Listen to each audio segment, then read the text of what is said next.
English conversation. The most common English idioms.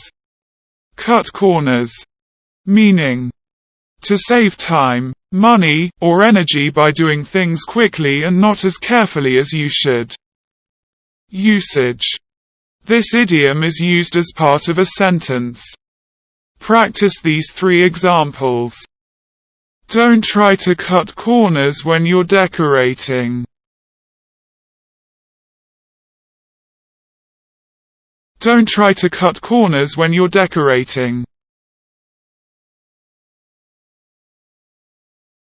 We could finish this project early only if we cut corners.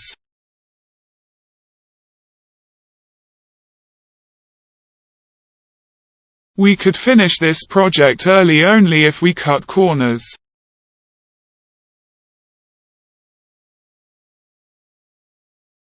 To be competitive, they paid low wages and cut corners on health and safety.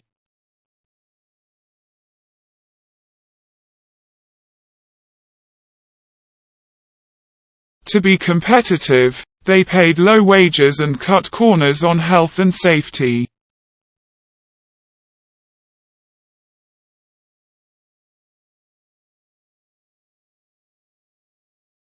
Speak English fluently.